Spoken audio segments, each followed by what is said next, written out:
Khalistan, this is our country. You are from Europe. We are owner of this country. Go back to Europe. Go back to England.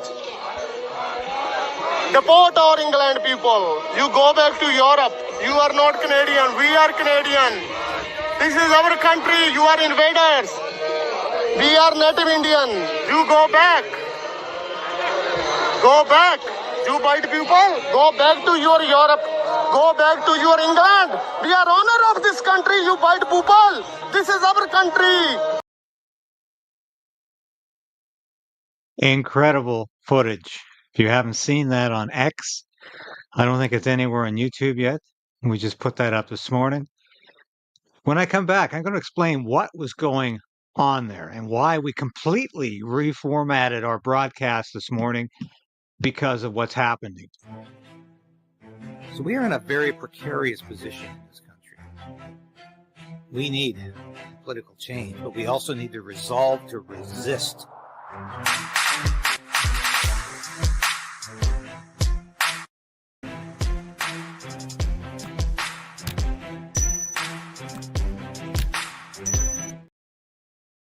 Yes, please like this broadcast right now if you can so we can beat YouTube suppression and censorship. Yeah, we've been hit hard over the last week. I thought we'd do better after the election of President-elect Donald Trump.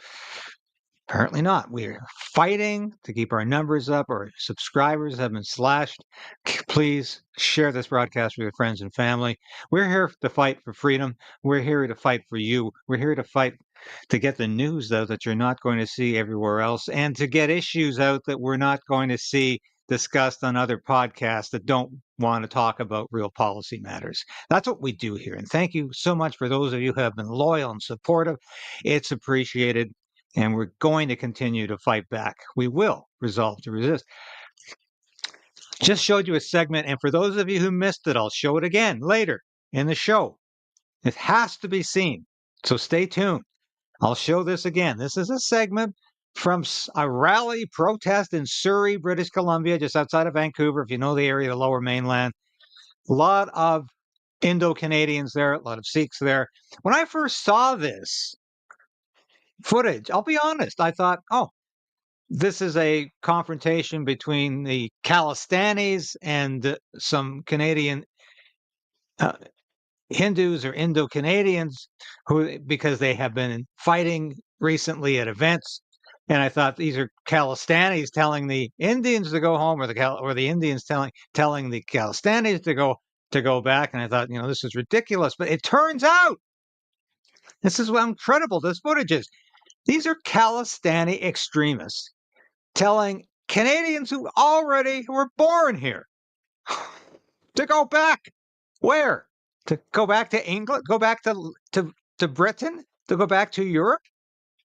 Because what? Their grandparents or their great-great-great-grandfather and grandmother came over from England or came over from Scotland? On my mother's side, that's what happened on my grandmother and my grandfather were both originally from Great Britain. My grandfather from Scotland, he came over. So I'm supposed to go what? Back to Scotland? I've never lived? This is insane. But these Khalistanis, and they don't represent all Sikhs, I can tell you. I've worked with Sikhs closely over the years. I worked for a member of parliament from Calgary Northeast who had to work with Sikhs on his nomination campaign. And most Sikhs I have ever met are reasonable, rational people with the same likes and dislikes and the same motivations as every other Canadian. These Khalistanis who want an independent homeland in the Punjab of India, who bring their troubles and who bring their fight and their violence to Canada, are not representative of all Sikhs. And the former premier of British Columbia, who is a Sikh, former Premier Dosanjh, has said the same thing. The Khalistanis, these are the people responsible for the Air India crash over Lockerbie, Scotland, killing everybody on board. But the RCMP's never even solved that crime, but that's a story for another day. These are the people that Justin Trudeau is supporting. And for that matter, so is Pierre Poilievre, but I won't get into that today. But Justin Trudeau is supporting these people And this is why he wants you to focus on India. But because he's doing nothing, these people are running amok, suggesting that everybody else go back to where they came from. Well, I came from Canada. I'm sure everybody listening to, is either a Canadian citizen because they came here legally or because they're born here. Now, this is just so outrageous. And don't anybody dare suggest there's a tint of racism to this. Because I would suggest the people making these claims, making these demands, these are the racists. These are the racists who are suggesting people go back to where they came from. I'm not asking anybody to go back where they came from. If you're a loyal Canadian, if you came here legally, this is your country. Unfortunately, immigration policy is going berserk in this country. It's just absolutely going berserk. And that's what we're going to be talking about today. This show was originally going to be a lot about Randy Boissonneau. We're going to have to move that till tomorrow because there's an immigration crisis, not just brewing. It's happening now at our border with the United States. Why? We'll get into this in a sec. And of course, what's Trudeau doing? Trudeau wasn't even around yesterday for a caucus meeting, wasn't around in Canada. He went to Jamaica. No, this is a this is a side point. He's got lots of money for Ukraine, but Trudeau went to Jamaica to deliver a eulogy for this multimillionaire who was giving him free trips and free room and board at his luxury hotel. That is how bizarre things are in Canada right now. Yeah. Peter Green delivered a personal eulogy at the funeral of close family friend Peter Green in Bermuda. Sorry, I said Jamaica. It's Bermuda. This is the guy who, yes, has given him all his free vacations over the years. So Trudeau's not even in town. He's once again, and we'll get to what happened the last time we had a border crisis in Canada. Trudeau gets on Twitter. It was called Twitter at the time. He puts out his notorious tweet about, come on, everybody to Canada. Refugees of the world come to Canada. And we'll get to that in a minute. Here he is on his way to Bermuda, running away from reality in Canada, essentially leaving in charge Chrystia Freeland and Melanie Joly, who are completely out of their depth. Completely out of their depth. And we'll get to that in a minute.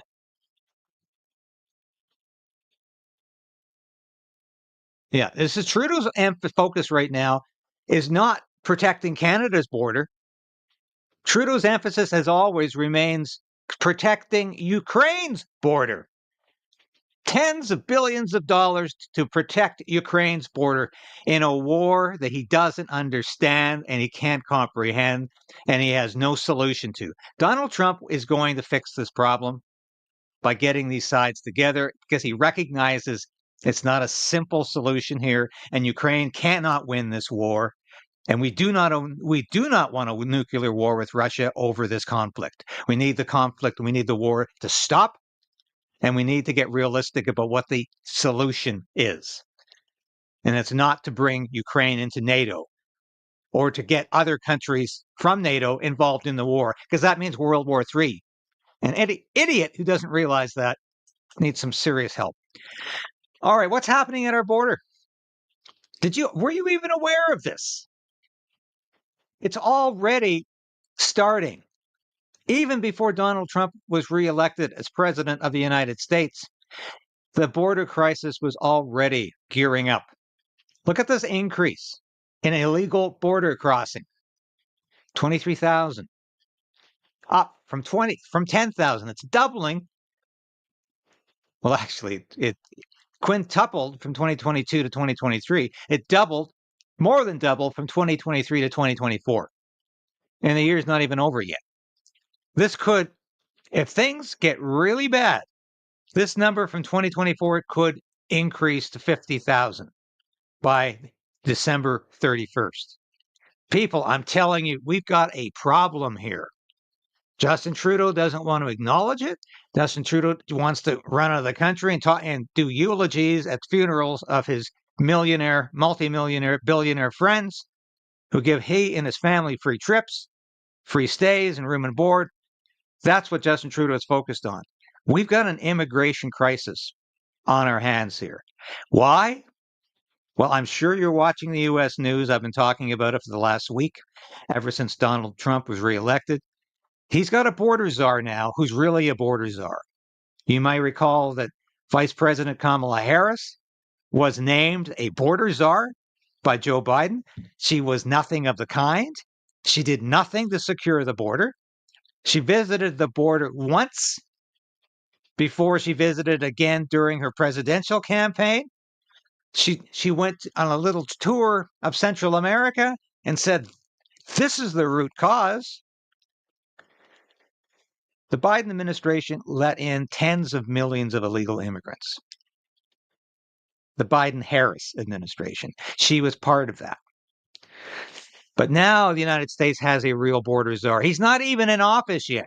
This is Tom Homan, former director of ICE, which is Immigration and Customs Enforcement. It's the people who grab the illegals and deport them, who are supposed to do that. Joe Biden didn't let them do that. Tom Homan, I love this guy. You know why? Because he hasn't spent his life sitting at a desk, not having a clue in hell what the people who do the work are up against. He's been up against that. He's done the actual work. He's been a border enforcement agent. He's worked with police. He spent his life on the ground. He spent his life doing the things that need to be done to stop illegal immigration. This is a credible individual. This is a qualified individual. This is somebody with the expertise, the knowledge, and the experience to do the job. And he's already scaring the hell out of illegals in the United States. Let's watch this because it's absolutely fascinating. And by the way, this guy lives in Watertown, New York, which is just across the border from me, where I am, just outside of Ottawa. So I would love to sit down with Tom Homan, not just to say, you know, we think you're doing a great job, but to get a sense of what he thinks is happening here. Now, Homan, if you listen to these interviews here, he's already said he expects Canada is going to be the place where these illegals go. And he says, Canada, get your immigration act together. Get your act together. Don't expect you're going to be sending these people in the United States anymore. Deport them if you must. But don't export your problem to the United States, which Trudeau expects to do. He was able to do that under Joe Biden. It's not going to happen anymore. Tom Homan's serious. And let's listen to this.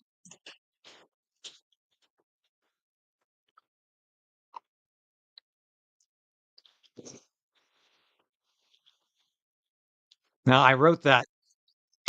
It's a story I did the other day for the Post Millennial. Tom Homan is after the cartels.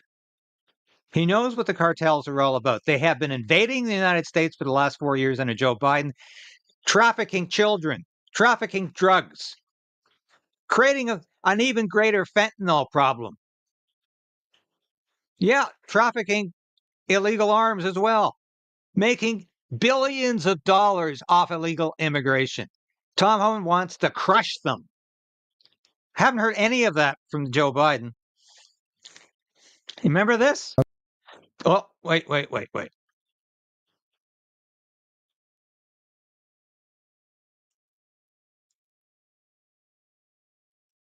love my country. I love New York. You know, New York's got their own problems up in the northern border, which I'm going to pay attention to when I get to the White House. So, duty calls, I'm doing it. When the president asks, you do. Let's talk about the northern border. We've seen the stories that we've done here at Channel 7 of just people walking across the border, coming across St. Lawrence River. You know the area. Compare it to the southern border. Is it apples to oranges, or is it worse here? Is it not as bad here as what the southern border? Well, I will say here, I haven't seen this interview anywhere else in Canada.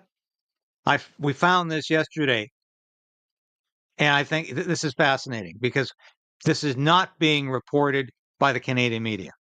all numbers, the southern border, of course, has more crossings. But percentage-wise, You got a lot fewer resources up here in Border Patrol agents, so they're overwhelmed. And they're not catching a lot of them because there's only so much the few resources up here can do. If you remember the northern border, what this administration did was take about half of the northern border agents, even though there's not many of them, and moved them to the southern border. A lot of the agents that remained here were processing illegal aliens from the southern border virtually on a computer. So there's very little river patrol or lake patrol or road patrol. And so they've been overrun. And the problem with the northern border is a huge national security issue because in my 34 years, a lot of SIAs, special interest aliens, come from countries that sponsor terror or are known not to be our friends, come through the northern border because they're an organization that have a lot of money and they can afford to fly into Canada to come across that northern border because they know a lot fewer officers up here. In Thousand Islands, you can cross St. Lawrence River in 45 seconds. So it's an extreme national security vulnerability on the northern border, and it's one of the things I'll tackle as soon as I'm at the White House. What does that look like? What would change here? Would we have more agents that would be along it? What would be different? You absolutely need to have more agents up here. You need to end catch and release. If you're going. So what is he saying here? He's going to stop the northern border crisis as well. And these people are coming to the border right now. The people he's threatening to deport when he becomes border czar on January 20th, 2025, they're already at the border now. This is a border crisis. And where's Justin Trudeau? Doing eulogies for his friends. Who's in charge? And we'll find out who is incapably in charge in a minute. Across the northern St. Lawrence River or come across the lake or on foot. They need to know right from the start, you can come, but you're going to be arrested, you're not going to be released, and we're going to remove you. It's not going to be like the Biden administration, we're going to process and release you and never to show up in court. You're not walking away. We're going to lock you up. So more agents will end catch and release. And look, there has to be, President Trump has to work with Prime Minister Trudeau and say, look, you need to enforce whatever immigration laws you have because this is a gateway into the United States. So there needs to be some negotiation between the two governments. But until then, we're going to do what President Trump did before. End catch and release. Put the Remain in Mexico program, something similar to Canada. And up in Canada, do the same thing because the Remain in Mexico program was a game changer. He needs to work with all these countries for repatriation. So there's a lot of policy things that needs to be done, but we've done it once before, so it's going to be a little easier this time. But there has to be an understanding from Canada that they can't be a gateway to terrorists coming into the United States. What does the border look like now in terms of who comes across? What are the problems that come with it? Because you're talking in the past, you talk about drugs, you talk about smuggling, you talk about sex trafficking, right? There's two things about the current border situation. This administration says border numbers are down 50, 60%. Stone cold lie. What they've done is they created different programs to bring them in and parole them in. You got the CBP One app. They're bringing thousands of illegal aliens a day through a port of entry and releasing them on parole. They call that illegal pathways. Nothing legal about it. It's the same population of illegal aliens, but they took a piece of them and put them through the port of entry. Then they got the CHMV program. They're flying thousands in to U.S. city airports from CHMV program, which is Cuba, Nicaragua, Venezuela, and Haiti, bringing thousands in, and they're coming straight into our airports. That stuff's going to end day one. So the numbers aren't really down. If you take those two programs plus what the Border Patrol is still catching, and plus what's got away, there's still historic numbers. So that's the facts on the border. Criminals and gang members get no grace period. But while we're out prioritizing the public safety threats and national security threats, if you want to self-deport, you should self-deport because, again, we know who you are, and we're going to come and find you. So if you want to self-deport, that's fine. But criminals and gang members, they get no favors from this administration. You came to this country illegally, which is a crime. You committed crimes against the United States citizens, some heinous crimes. You get no grace period, so we're coming for you. But for those others, the non-criminals, if you want to self-deport, I'm all for it. Because when they self-report, they can put their orders, put everything in order, their family business, if they got homes or whatever, they can put all that in order and leave with their family altogether. It makes perfect sense for the ones that are not criminals and not priorities. How are they going to get home? How do they get home? Well, the ones we're going home, the rest of them won't put on an airplane and send them home. And the ones that want to go home on their own, they found their way across the world to come to the greatest nation on earth. They can find their way home. Either that, or I'll give them a free airline ticket. that we put them on our airplane and we'll take them home. It's either way. It's up to them. If we arrest them, they come on our airplane, Sean. If they want to go on their own airplane, I welcome it. Okay. You're saying, how is Canada reacting to this new reality? And it's already happening because, believe me, the illegals who came across the southern border in the United States aren't waiting until January 21st to do something about it. They know this guy's serious. They know Trump is serious about dealing with illegal immigration. They know this Tom Homan knows what he's talking about. He's done this job before. He knows, and he's got the president's approval to move forward. So what is the Trudeau regime doing in Canada? Well, Trudeau's out to lunch, out of the country, literally. This is a government in Canada that's still in shock, absolute shock that Donald Trump won the presidency again. They thought Kamala Harris was a shoo-in. They could not comprehend that Donald Trump would win again. Not just the Electoral College vote, but he'd win the popular vote. He'd take back the Senate for the Republicans, and he'd retain control of the House. And you have to remember, Trump appointed 3 Supreme Court justices, and the Republicans, essentially, the small c conservatives anyway, have control of the judiciary. So Trump is unstoppable, and Justin Trudeau probably, if he has 2 wits to rub together, realizes that right now, that there's nothing he can do to stop Trump's agenda, meaning he's going to stop the war in Ukraine, whether Justin Trudeau wants to continue that for as long as it takes or not. Justin Trudeau is now irrelevant to the war in Ukraine. Justin Trudeau is now irrelevant to the border crisis. He'd better do something about it or else. But what's happening? Who's in charge in Canada right now? Just watch this.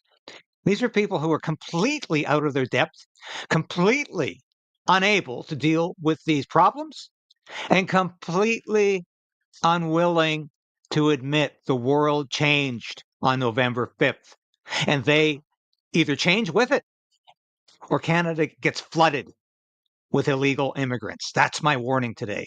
Change and force and some immigration laws and policy, or we will be flooded with an illegal immigrant surge. Pretty stark warning that the mass deportation policies that Trump was elected on could potentially send people north, or it could reroute fentanyl trafficking and other things coming from the southern border into Canada. What do you make of this warning? We need to bear in mind that, yes, indeed, President-elect Trump has said that migration was a key priority for him, and so therefore we are ready. What a vacuous woman and a vacuous response. She'd be a great travel agent, but I'm sorry, she's been a horrible foreign affairs minister. She has no grasp of policy, no ability to even respond to this question. Yes, she's admitting that Donald Trump takes immigration seriously? He takes the border crisis seriously, even though you don't? This is incredible. This is what is happening to Canada. But how are you ready, though? If, for example, all the Haitians who are still there in temporary protected status and during Trump 1 presidency, just the talk of it had people fleeing for the Canadian border. Now he's talking about mass deportations, potentially millions of people. That's going to be an added incentive for people to flee for safety, and they're unlikely to head towards Mexico. I mean, how do you deal with this potential movement of desperate humans if this comes to pass? So, David, of course, I won't give you the entire plan right now as you're asking me the question, because I think we need to have the first conversations with the... She doesn't have a plan, is what she's saying. I can't give you a plan because I don't have one. And Justin Trudeau's out of the country right now, and he doesn't want to talk about it. Trump administration, we need to understand their concerns. We need to understand their plan, of course. And we will work through the CBSA, which is in charge of our border protection. We'll make sure that, indeed, this northern border, which has been extremely effective and extremely well guarded because it's the longest and safest border in the world, stays the same. And so we have that in common with the Americans, that we believe that border protection is important. All right. Do you think she thinks border protection is important because she just said everything was going to stay the same, meaning she doesn't think they need to do anything differently. It's clearly what Melanie Joly is saying here. We don't have to adapt to this new reality. We're just going to sit down with Donald Trump's people and try to understand why they think there's a problem here. Once again, she'd be a great travel agent, but she's not a very good foreign affairs minister. And so, therefore, we'll have these conversations. They may be tough conversations, but I'm never shy of having tough conversations. And I think that Americans expect us to have tough conversations with them, too. Do you get a feeling you're listening to Kamala Harris there? Repeating the same line over and over? This is a word salad. We're going to have tough conversations because we need to have tough conversations because at a time like this, it's necessary to have tough conversations. That is Melanie Joly's talking points.